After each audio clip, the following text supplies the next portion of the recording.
Another day, another basketball stories na naman ang pagkukwentuhan natin. At ngayon nga ay pag-uusapan natin ang balitang galit pa rin nga po si Bam Adebayo kay Lebron at ang balitang pagkuha pa ng Philadelphia 76ers kay Kevin Love. Ibinulgar na nga po ni Bam Adebayo ang kanyang sariling all-time best 5 kung saan sinama nga po niya dito sina Kobe Bryant, Stephen Curry, Michael Jordan, Kevin Durant at si Tim Duncan. Yes, tama nga po ang inyong narinig.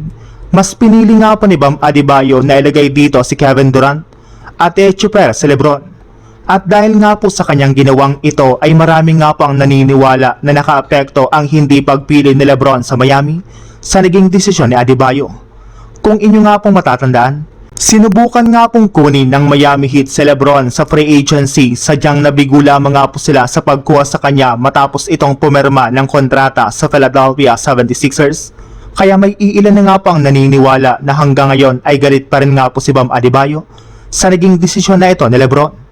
Sinabi na rin naman nga po ni Bam noon na balak nga daw talaga niyang talunin ang Philadelphia 76ers kapag nagkaharap sila sa darating na season.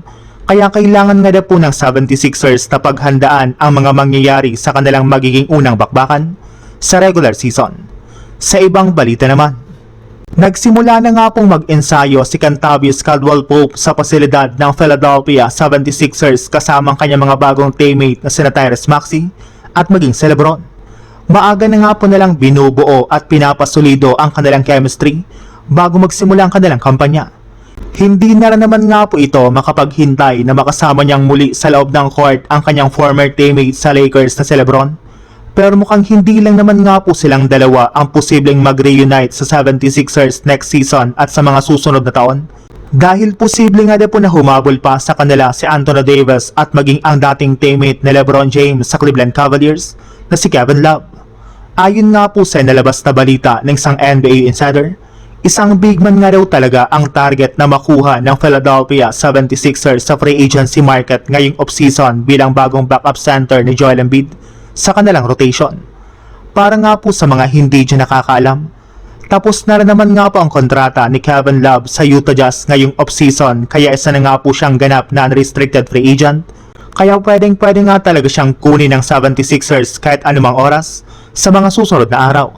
Nag-average rin naman nga po si Kevin Love last season ng 6.7 points, 5.8 rebounds at 1.8 assist per game sa kanyang 39.7% shooting sa field goal at 37.3% shooting naman sa 3-point line.